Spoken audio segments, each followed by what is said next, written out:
Bonjour, nous sommes ici en plein Sahara, en plein désert. Voilà.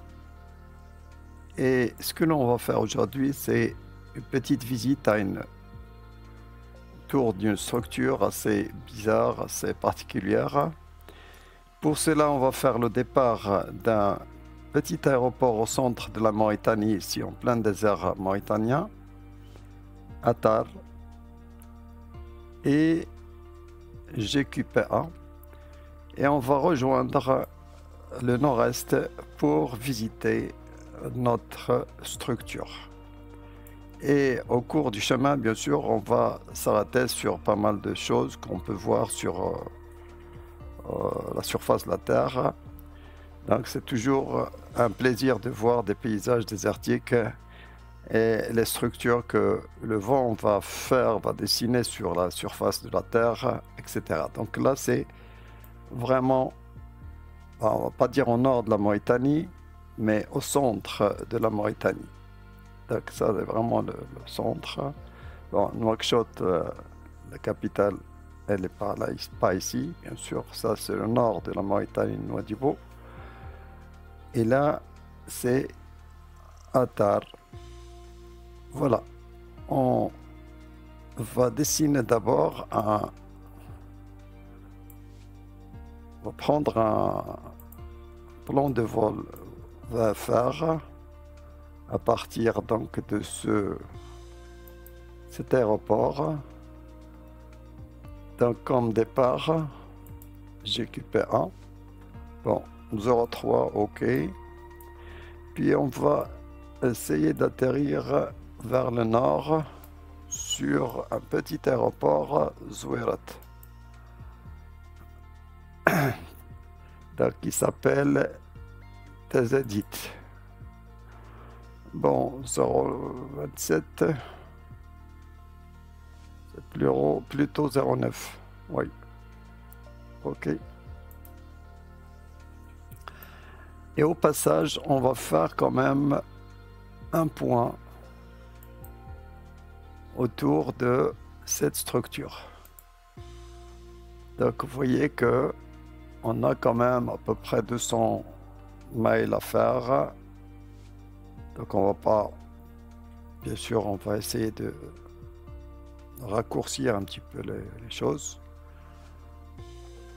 Voilà, c'est déjà ça, on va pas compliquer. On va laisser notre plan à côté et on va partir dans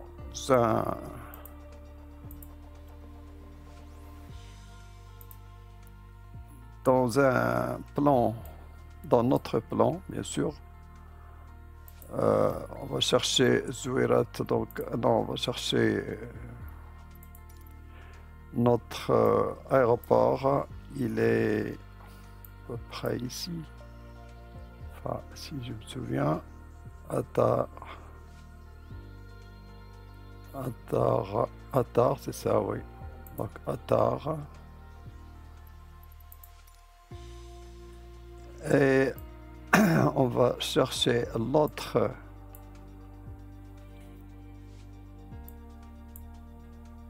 petit aéroport. Je trouve quelque part ici. Tazadit, oui. Tazadit. C'est Arrival. Voilà.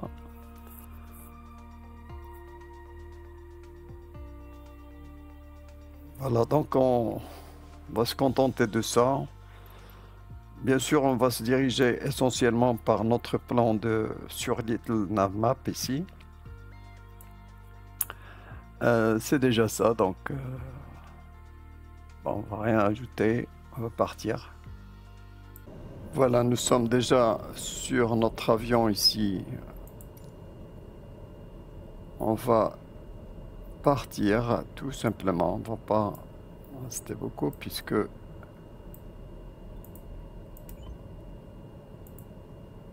bon, on va pas chercher à faire démarrer le moteur, etc. Donc aujourd'hui, on va se contenter d'un appareil déjà configuré. Il y a même tout, pratiquement landing. Ça, c'est le feu de landing. Il y a déjà les flaps un cran, take-off. Voilà, on part.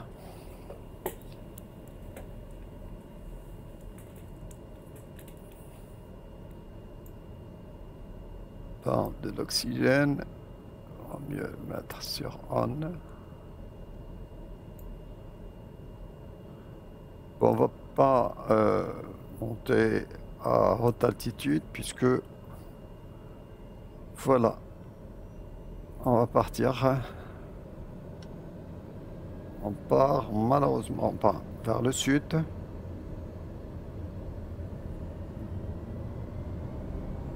Attar.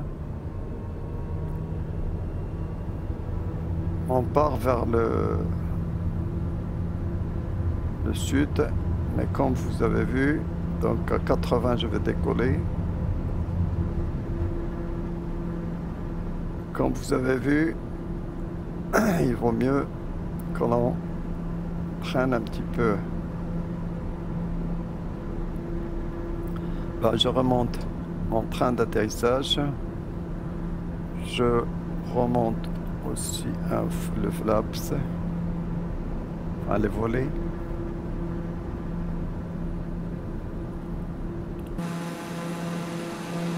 Et puis je vais partir vers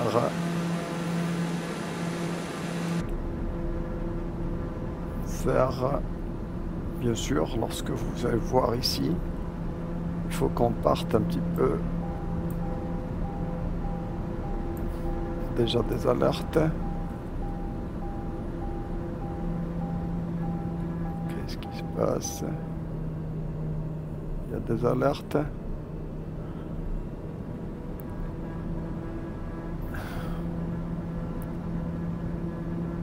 Bah ici, il faut qu'on parte quand même vers le nord. Hein. Donc on va faire le tour carrément. C'est un vol libre. Bien sûr, on va essayer de s'entraider par le pilote automatique.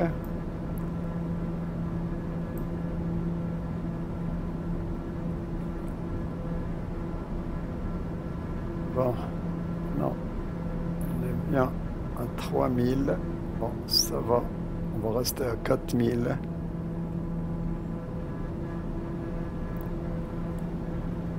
« 4400, quelque chose comme ça,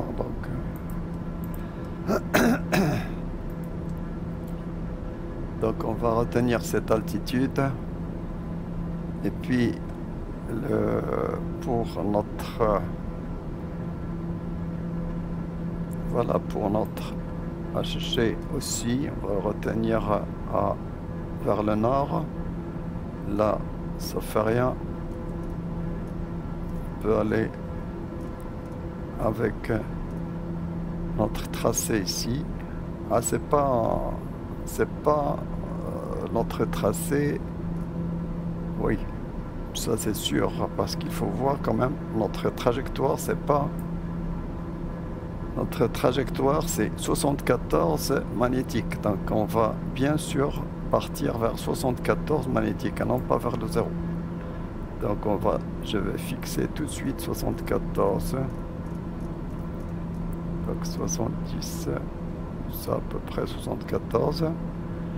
Donc ça ne sera pas exactement le trajet dessiné ici sur l'ordinateur de bord ou sur l'écran, mais on va naviguer à l'aide de notre petite tablette ici.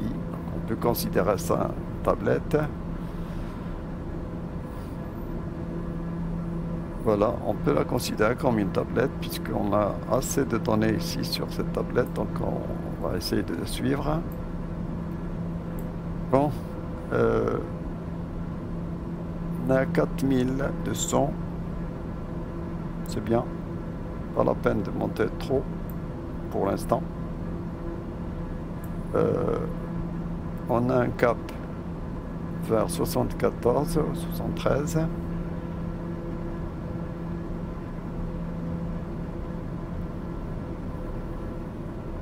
Voilà, donc là c'est bien sûr GPS, c'est pas nav, donc ça c'est déjà bien. Voilà, on va partir dans ce paysage désertique du nord de la Tare, la ville d'Attar, centre de la Mauritanie. Bon, puisque nous sommes à peu près à côté d'une petite ville, quelque part ici, il y a certainement des routes. Alors pour l'instant, c'est encore de se sentir un petit peu l'activité humaine par les routes, par aussi, je pense, l'installation de petits villages le long des cours d'eau, si on peut appeler ça des cours d'eau. Regardez, il y a quand même un village ici. Là, il y a même des cultures assez alignées, etc. Donc on se sent quand même qu'il y a la présence des hommes. Voilà, ça c'est un petit village. Pourquoi? Parce que les gens vont s'installer autour des points d'eau où peut circuler l'eau de temps en temps. Sinon, on peut trouver un puits, on peut creuser un puits pour un petit peu les besoins quotidiens, sinon ceux des animaux aussi, des chameaux et tout ça. Donc c'est un paysage que l'on voit assez façonné par les chenaux, enfin les rivières, mais surtout peut-être par le vent. Il y a certainement l'effet des pluies, parce que là c'est des orages en général. Dans le désert, il n'y a que des orages, ce n'est pas des pluies fines ou des pluies continues, etc. Donc ça c'est rare. Mais ce qui arrive ici, ce sont des orages brutaux et très violents parfois, et qui peuvent faire venir des quantités énormes de pluie en quelques instants. Et donc ça fait beaucoup d'érosion, de dégâts, bien sûr. Donc là, c'est du côté un petit peu érosion par l'eau. Mais il y a une autre érosion, c'est par le vent. Il y a un façonnement de la terre par le vent. Regardez, ça ce sont des dunes de sable, bien sûr. Nous sommes à 4200. Donc les dunes de sable, on les voit nettement ici sur le sol. Donc c'est des dunes de sable. Bon, on peut voir quand même, c'est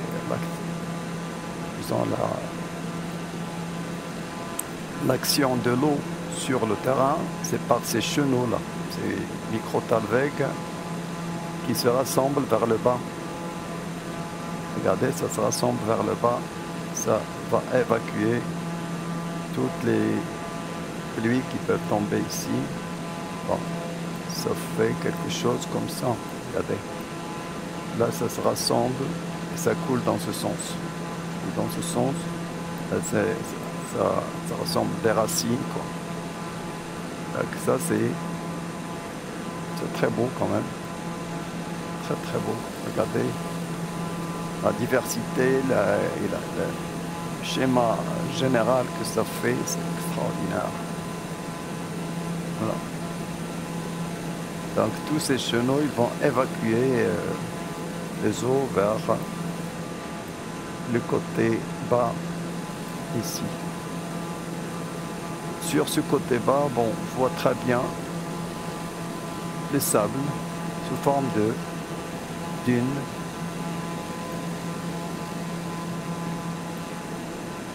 Bon, lorsqu'il y a des dunes, en général, on parle d'arc.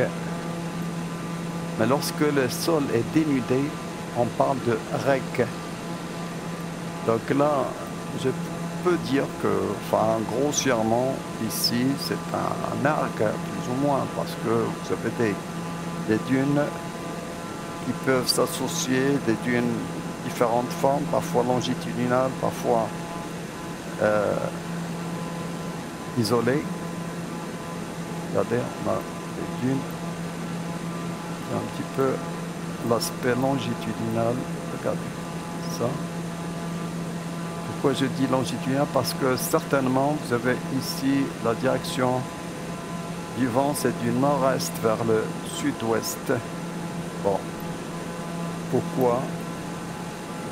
C'est parce que, regardez, vous avez toujours une falaise de ce côté-là, du côté d'où on vient. Regardez, vous avez les falaises, des fronts, regardez ici, c'est un chapelet de dunes. Et on a toujours donc la falaise du front de la dune qui donne vers le sud-ouest. Ça veut dire quoi? Ça veut dire que vous avez, ça s'aligne, vous avez les vents dominants ici, ils viennent du nord-est et ils vont vers le sud-ouest. Un chapelet encore de dunes longitudinales comme ça. On va trouver certains, regardez encore des chapelets, ça c'est vraiment des petites images, une suite de dunes.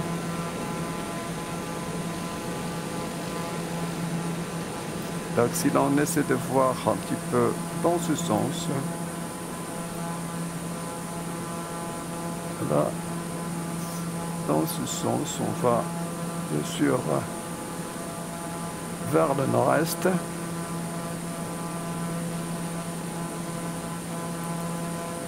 L'avion va vers le nord-est et là c'est le sud-ouest. Ça c'est le sud-ouest, bien sûr, ça c'est l'Atlantique. Du côté de l'Atlantique, du côté de la mer. Là c'est le côté désert, Sahara. J'essaie de voir un exemple parfait.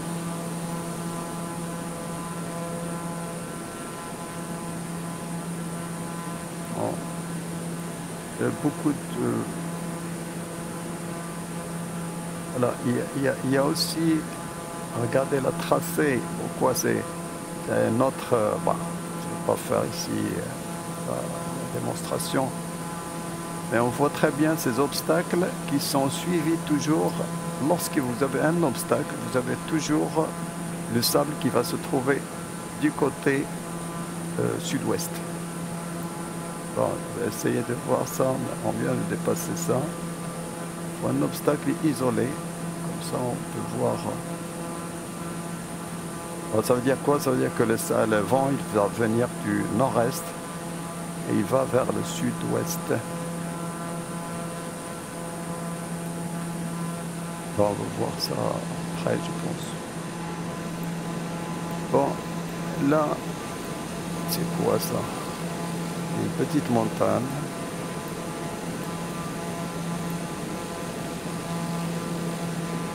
J'ai agrandi ma carte ici.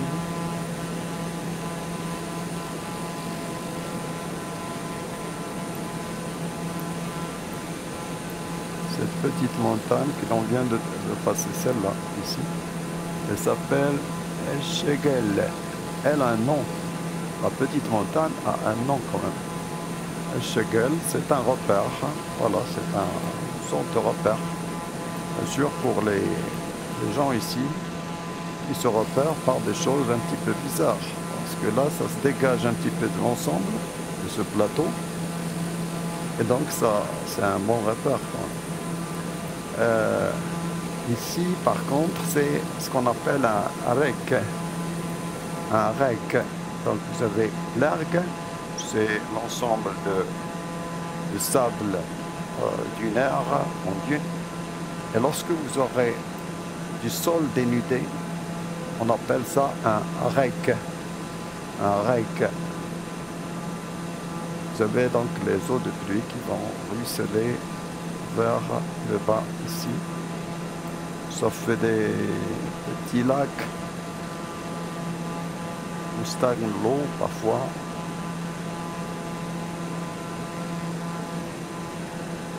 va vers le...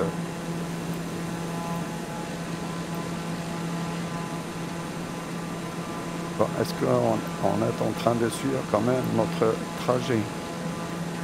C'est bien. Donc ça, c'est le paysage du désert. Je savais que les gens... bah, s'il y a encore des gens qui peuvent vivre, enfin qui vivent ici, c'est qu'ils doivent vraiment avoir beaucoup de courage, bien sûr. Beaucoup de courage.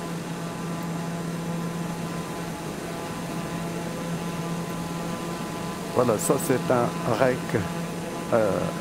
Ouais, rec. C'est un rec, c'est-à-dire c'est de la terre dénudée, il n'y a que des cailloux. Il n'y a que des cailloux. Donc ça c'est le haut du plateau. On a des falaises ici qui donnent sur cette formation alluviale. Vous avez un chenal ici, un autre. Donc les sables vont s'accumuler plus ou moins dans ces parties plus basses. Alors que là c'est du sol dénudé. Regardez. Un sol caillouteux, dénudé. Il n'y a pas de sol. Il n'y a même pas de sol parce que ça devrait être... Ça doit être la surface de la roche-mère. Sans la roche, selon ce que je vois ici, sédimentaire, je pense. Type gréseux, sableux, très dur, bien sûr. Voilà, donc c'est ce qu'on appelle un rake. Un rake.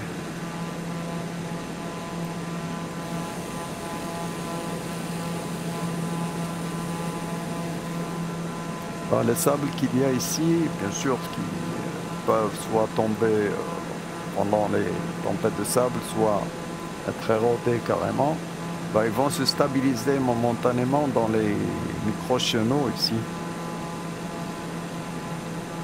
Donc ça c'est un... Ils vont se stabiliser pendant un certain temps dans ces micro-chenaux avant d'être emportés, bien sûr. Voilà, donc à ce niveau, je vais monter carrément, commencer à monter à au moins 10 000 pieds. Oui, parce que c'est le moment de monter à 10 000 pieds, comme ça on aura l'occasion de voir notre structure d'assez en haut, ou d'assez bonne altitude. Bon, monter à 10 000 pieds. Au moins.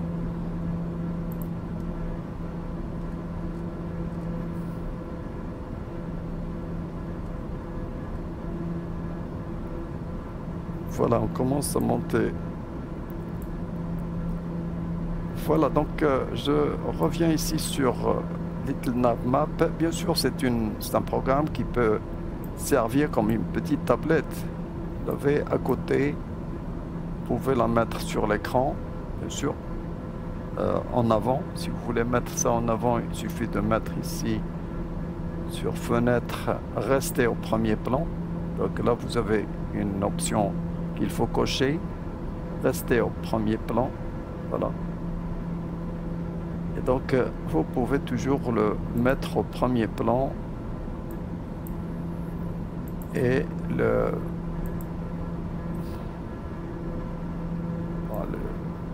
mettre un petit peu comme ce qui est convenable pour vous, bien sûr. Voilà, donc on commence à monter, on est déjà à 6000 presque, ce qui est bien.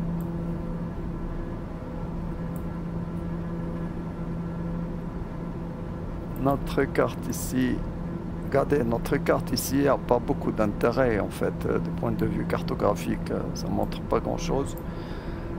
Ce que l'on prévoit faire, c'est regarder un petit peu cette grande structure ici.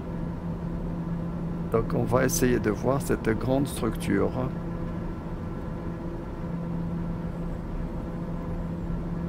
Donc sur notre carte, elle est bien sur la carte Flight Simulator. Bon, on voit presque rien. Mais sur notre carte, là, de Little Nav Map, elle est très bien visible. Elle est très bien visible. On va se rapprocher de plus en plus. Voilà. On peut faire autre chose en attendant, bien sûr, d'y arriver. On va faire des mesures.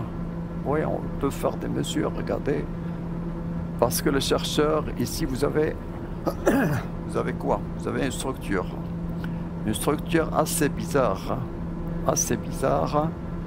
Et certains chercheurs ont mesuré ici. Bon, 22 miles. C'est exactement ça. Donc 20 miles. Donc 22 miles, c'est-à-dire 40 km. Vous voyez? C'est ça. C'est exactement ça. C'est 40 km. Donc vous avez bien 40 km de part et d'autre. Il y a une autre chose à mesurer, c'est le centre ici. Donc on va essayer de mesurer ça. C'est-à-dire cette structure centrale, on va dire à peu près comme ça. Bon, à peu près comme ça, par là. Il s'agit de 3,3 miles. C'est ça. Miles nautiques. Donc, c'est-à-dire, il s'agit bien de 3,3 miles nautiques. Et les chercheurs parlent d'un centre.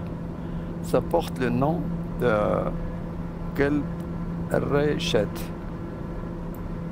C'est déjà écrit ici. Kelb Reshet. Reshet, c'est le nom de cette structure. Reshet, mais elle a été appelée par d'autres chercheurs l'œil du Sahara. Ça a été appelé l'œil du Sahara ou l'œil de l'Afrique. Bon, les astronautes l'ont appelé l'œil de l'Afrique parce qu'en passant à haute altitude, ils vont voir cette structure que l'on voit. On va commencer à voir maintenant. Regardez, c'est celle-là. C'est cette grande structure annulaire que on était en train de voir sur la carte. Et que les astronautes voient de très haut, 400-500 km en haut, bien sûr en passant dans leur capsule, dans leur navette. Ils se réfèrent à lorsqu'ils passent à ce niveau, donc ils savent très bien la positionner sur une carte au centre de la Mauritanie, bien sûr. Donc c'est le Sahara. Les premières expéditions qui ont été faites, c'était en 1916 par des expéditions militaires qui l'ont un petit peu décrite. Voilà. Et après, c'est monsieur Théodore Monod, un chercheur français, qui est allé faire pratiquement un sujet de recherche. Il est resté sur sa recherche pendant 60 ans à peu près. Bon, on dit que sa dernière expédition sur le terrain, ou sa dernière mission sur le terrain, il l'avait faite à 92 ans, en 1998. Donc c'était sa dernière mission de terrain. Donc cette structure annulaire était toujours restée un petit peu énigmatique. est toujours resté énigmatique parce que les gens l'ont expliqué de plusieurs manières. D'abord, ils ont dit que c'est certainement un point d'impact d'un météorite, un gros caillou qui va tomber du ciel, il va taper ici et puis va déformer la roche. Mais après les recherches, bon, c'est avéré que c'est pas vraiment ça. Ça n'a rien à voir avec les points d'impact des météorites que l'on peut observer dans le monde. Et il y a quelque part un autre chercheur qui a fait ses recherches, un étudiant de l'Université de Québec à Montréal. Il a fait, c'était Guillaume Maton, avec son encadrant, son professeur. Ils ont fait des recherches ici, essentiellement sur le centre, sur le cœur de cette structure. C'est une structure annulaire, circulaire.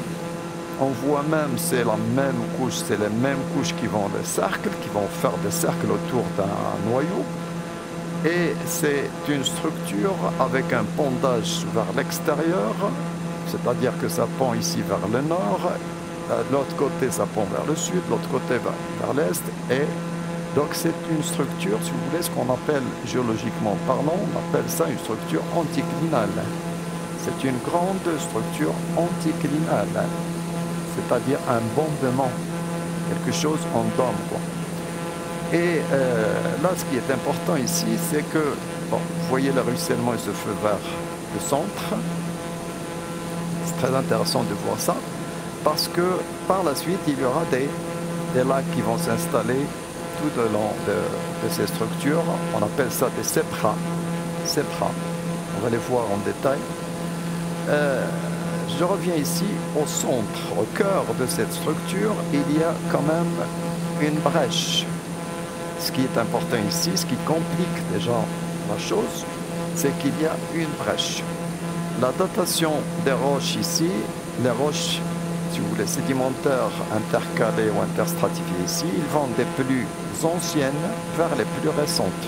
Donc les couches ici au cœur de cette structure sont très anciennes, alors que là sont plus anciennes. Donc, ça veut dire quoi? Ça veut dire que c'est un anticlinal. Donc, pour un géologue, il sait très bien que c'est l'anticlinal, c'est la définition d'un anticlinal.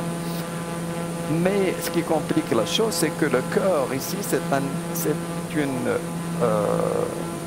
une brèche. Donc c'est une brèche formée par des cailloux essentiellement. Bon, les roches que vous avez ici, c'est soit calcaire, soit des quartzites. Quartzite, c'est de la silice, c'est-à-dire du quartz, enfin des grains de quartz. C'est du sable quartzeux qui vont bien sûr se consolider et devenir carrément de la quartzite. Donc ce que vous pouvez voir ici qui sort vraiment, c'est des quartzites. Ce qui est bouffé par l'érosion, c'est certainement des calcaires. Donc ce sont les quartzites qui vont rester largement visibles, qui vont faire les anneaux visibles, alors que entre ces anneaux visibles, il y aura des couches calcaires qui sont beaucoup plus, bien sûr, érodées. Bon, on sort de la structure n'est pas finie, bien sûr. Vous voyez, les couches sont annulaires, encore, on peut les voir. Et ce qui s'installe ici, ce sont des sépras. Regardez, là c'est un sépra, un lac salé, un lac d'eau saumâtre de ruissellement qui va se stagner ici, bien sûr s'évaporer, il va laisser du sel tout simplement. Là c'est un grand sépra, encore une fois. Donc c'est des sortes de lacs. Le ruissellement se fait vers les lacs, il va rassembler toutes les eaux des pluies, des orages. Et donc ça fait de temps en temps des eaux qui vont stagner, s'évaporer, laisser du sel. Et c'est comme ça que ça fonctionne. Voilà, on arrive ici presque vers l'extérieur. Là c'est le plateau externe. Voilà, c'est le plateau externe. Donc on va faire un petit tour pour revenir et traverser encore la structure.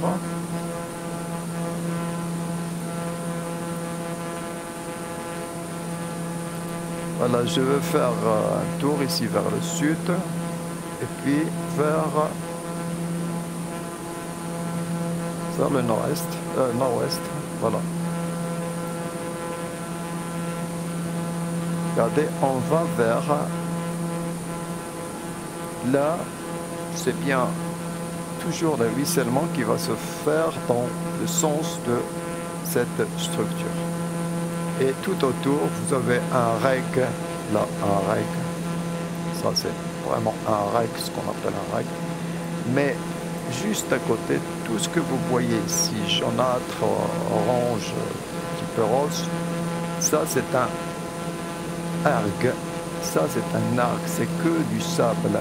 C'est que du sable. Donc, on va tourner vers le sud.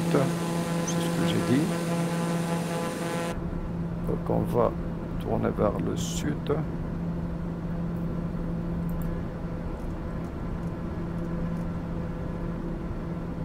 Vers le sud. 180.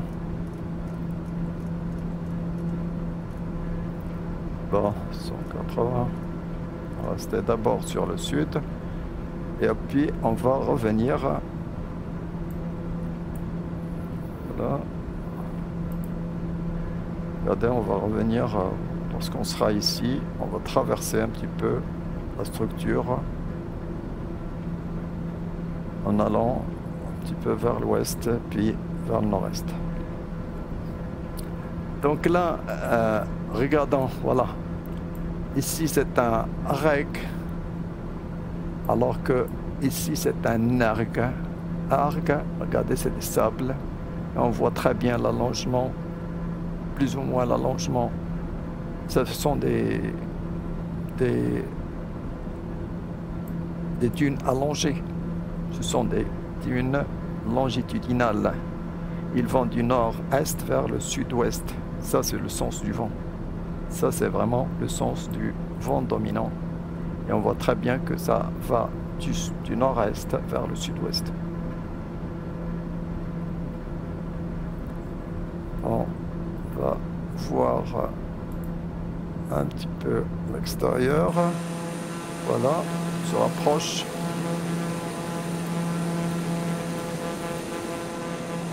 Voici donc l'argue. Ça, c'est le reg. Et regardez que des sables. Que des sables. Là, bien sûr, sur la carte, on représente des cônes d'une longitudinale. Bien sûr, ce que vous voyez ici, ce n'est que la surface. Ce n'est que la surface. Si vous allez comme ça, vous allez faire des hauts et des bas. Vous allez passer carrément sur des ondulations. Vous montez, vous descendez, vous montez, vous descendez. Mais à la surface, vous avez bien sûr quelque chose qui va représenter d'une de petite taille, qui va dans le sens, bien sûr, du vent dominant. Voilà, donc on arrive à peu près à notre structure. Bon, j'attends un petit peu que je sois là pour faire le virage. On a le premier sépra. Tous les sépras possèdent des noms, bien sûr. Sépra twischiste, sépra akerdil,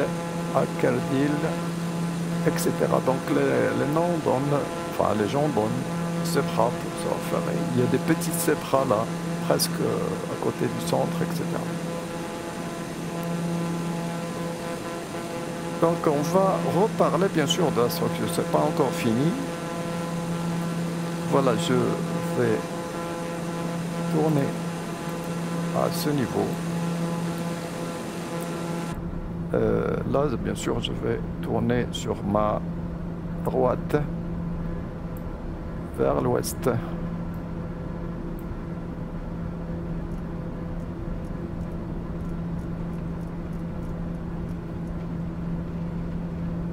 Bon, c'est suffisant. voilà. C'est pas terminé nos explications à ce propos. Donc vous voyez ici l'ergue,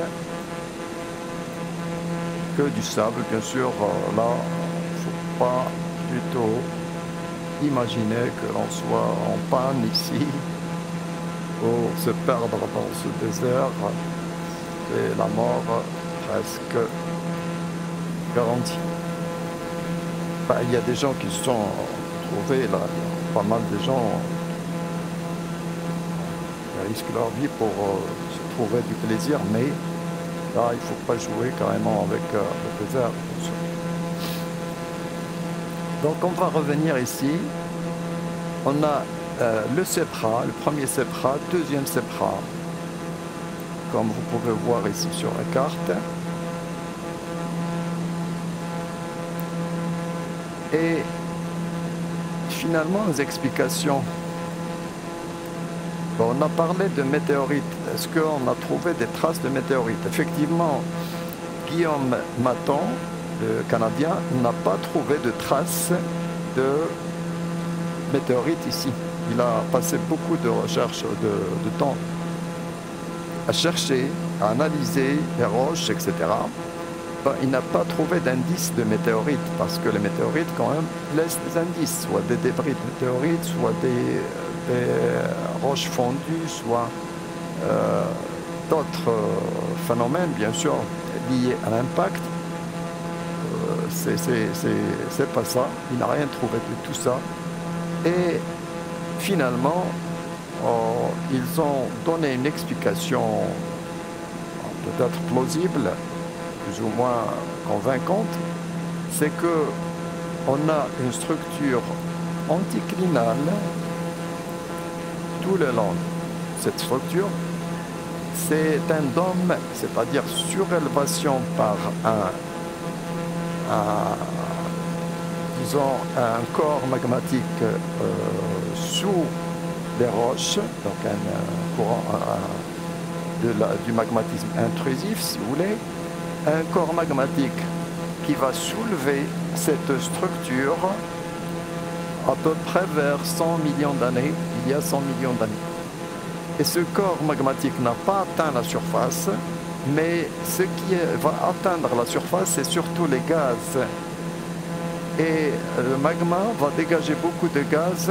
Ces gaz vont se concentrer essentiellement ici vers le cœur.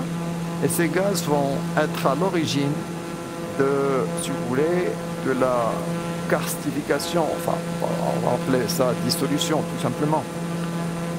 Donc la dissolution des carbonates, puisqu'il est calcaire, et les quartzites ne sont pas dissoutes, mais ils vont se trouver carrément affaiblis.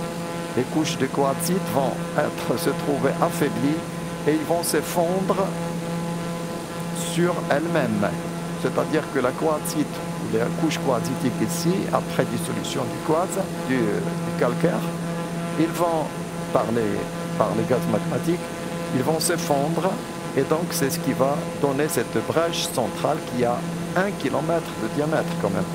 Donc c'est pas une brèche normale, on ne connaît pas de brèche qui peut avoir 1 km de diamètre, bien sûr. On ne connaît pas dans la nature, il y a la brèche de faille, ça peut être 1 mètre ou 2 mètres, ou même un petit peu plus, même, ou beaucoup moins. Les brèches de dissolution dans les calcaires, bon, ça peut être un petit peu l'épaisseur de la couche, 1 mètre ou 2 mètres. Voilà, donc il n'y a pas vraiment de brèche de dissolution comme ça, de brèche de roche concassée qui peut être sur 1 km. Donc ça, c'était aussi bizarre. Donc c'était un petit peu bizarre. Mais Guillaume Maton a tenté cette explication, bien sûr, qui... Je ne sais pas, est-ce qu'elle peut être retenue à terme ou à long terme, parce qu'il faut quand même des analyses. Est-ce qu'il y a vraiment un corps magmatique? Est-ce qu'il y a, je ne sais pas, métamorphisme de contact, etc. Bon, il y a plusieurs choses à vérifier, bien sûr. Bon, ça paraît quand même, à première vue, convaincant, mais il faut plus, je pense, parce que sinon c'est pas la météorite, c'est pas la météorite. Les météorites, quand ils font des points d'impact, bon, ils vont pas déformer la roche parce que ça c'est déformé vers le haut et non pas vers le bas. Oui, c'est un anticlinal puisque vous avez un plongement des couches. Regardez, les couches plongent à l'extérieur. Donc ça veut dire que la couche était avant l'érosion. On a parlé de l'effondrement ici vers 5 millions d'années. Donc à 5 millions d'années, c'était l'effondrement ou disons la dissolution ou les minéraux qui ont été transformés pendant la dissolution par les gaz volcaniques, ils ont été datés de 5 millions d'années. Donc le phénomène a eu lieu au départ il y a 100 millions d'années. L'effondrement du cœur de la structure s'est produit il y a 5 millions d'années, selon les chercheurs Guillaume Maton et son équipe. Voici comment il explique bien sûr ce dôme, c'est-à-dire en coupe. Il va expliquer ce dôme comme étant du magma qui va venir en bas, du gaz magmatique qui va faire dissoudre les couches calcaires, et les quartzites ici sombres vont se trouver bien sûr affaiblis, concassés, etc. Tout l'ensemble va s'effondrer sur le cœur de cette structure. Et là, bien sûr, c'est ce que l'on voit. Si vous faites le tour, bien sûr, vous allez voir que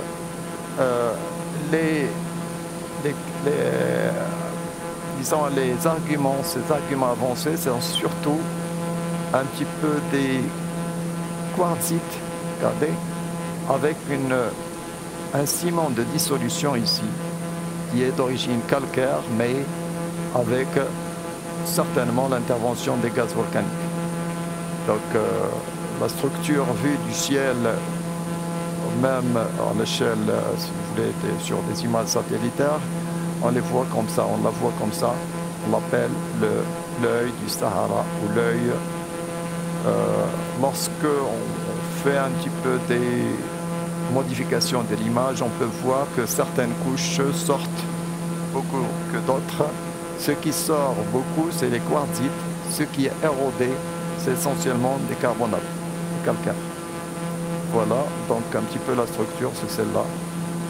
En gros, l'explication qu'ils ont avancée, résumée dans ce schéma, bien sûr. Voilà. Bon, on va laisser la structure et on va atterrir sur le prochain. Je ne vais pas vous retenir, bien sûr. Il y a des structures un petit peu bizarres ici. Je ne sais pas. Ça a l'allure d'être un volcan avec une cheminée, une caldeira centrale. Il y a même.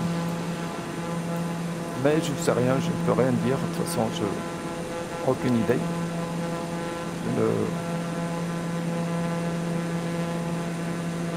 Bon, ça peut être uniquement l'érosion. Il y a quand même tout autour un sépra. Et même au centre, il y a un sépra.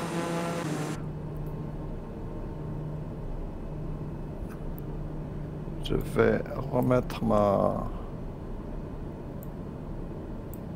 fréquence ici, 9.1.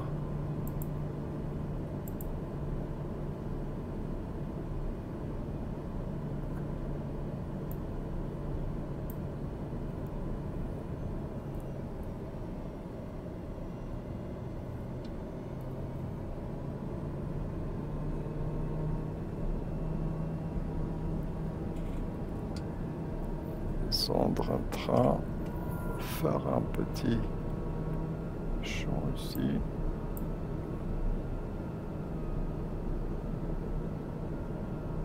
Non, on n'est pas vraiment dans la position de descendre.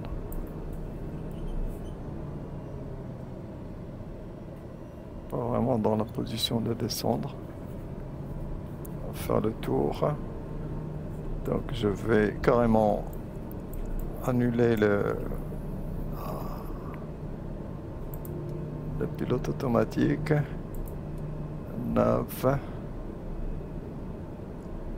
Et je vais faire le tour pour descendre.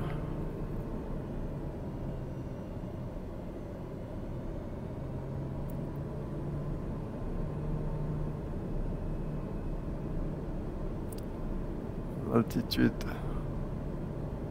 Plus maintenir l'altitude.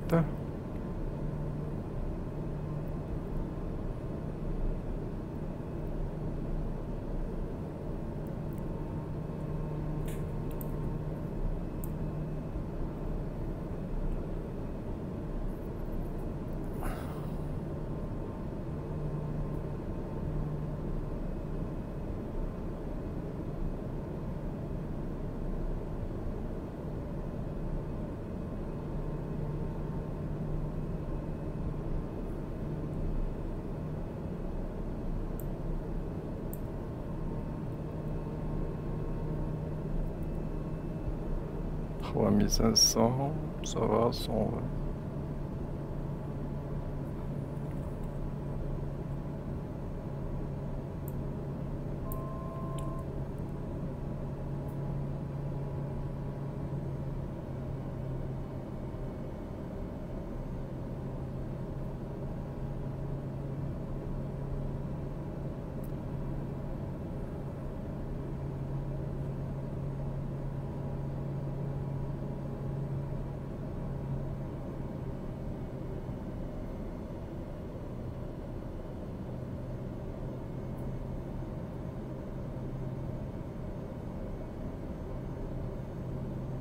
À l'ouest. Bon, je vais descendre un tout petit peu à 2000.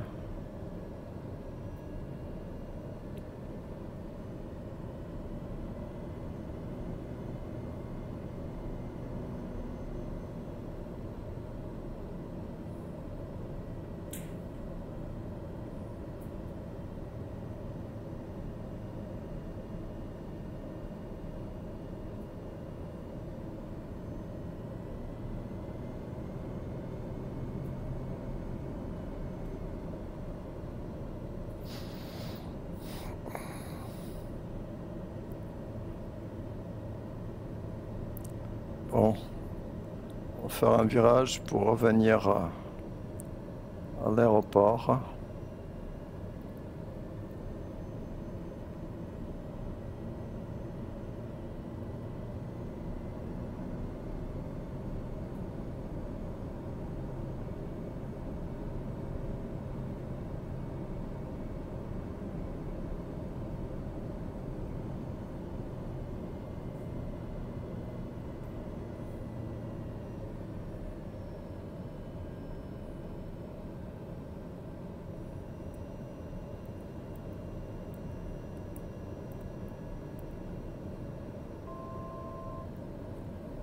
Bon, flaps, full flaps.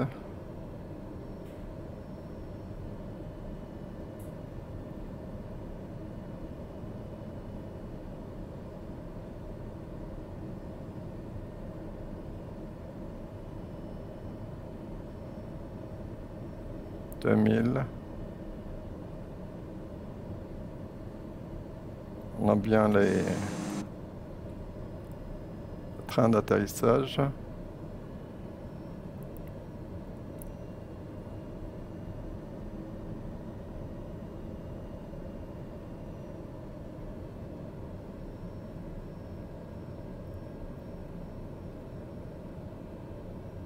Cent 124, 122, 1700.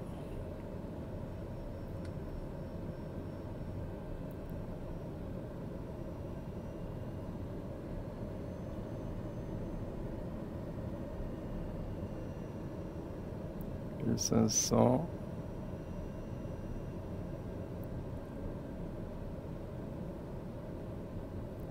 Cent 16.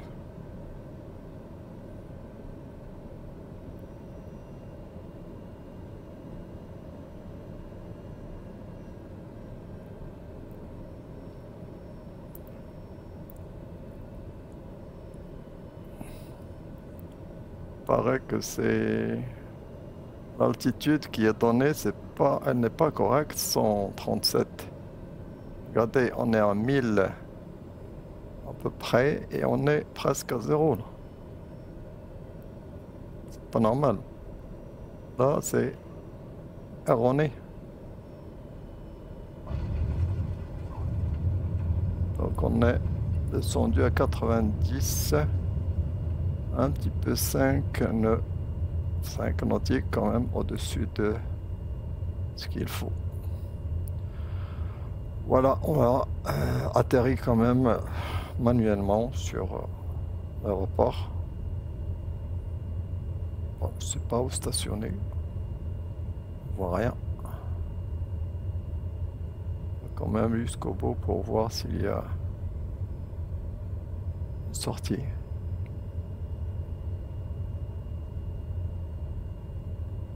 Il n'y a rien.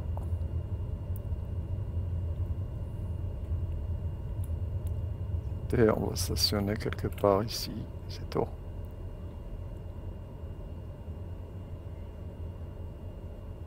Ce n'est que le désert finalement.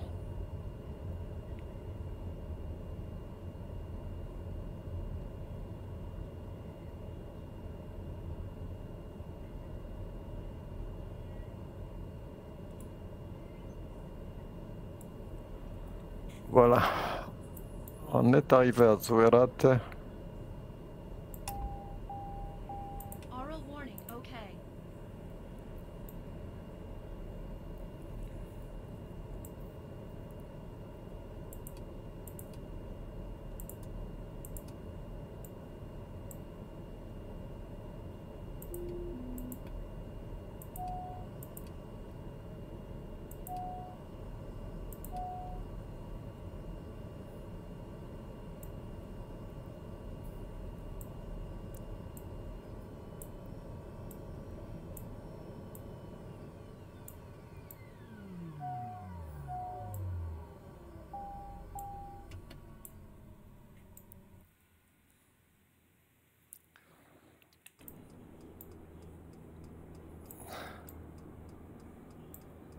Et apparemment, on a oublié encore les flaps, toujours.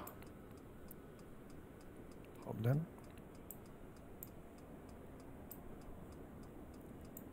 On les a relevés.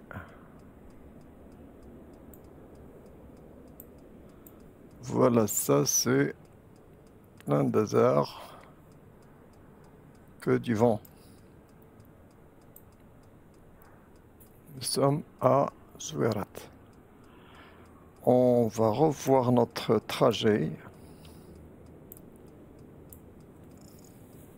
Regardez, on a fait un trajet assez direct jusqu'ici. Après, j'ai annulé toute action de l'autopilote et j'ai repris les choses à ce niveau. Donc, j'ai fait ce virage pour s'aligner sur l'aéroport. Voilà. Bon, on a quand même terminé ce voyage entre Attar et Tazadit. Attar et Tazadit en passant par l'œil du désert ou l'œil du Sahara ou l'œil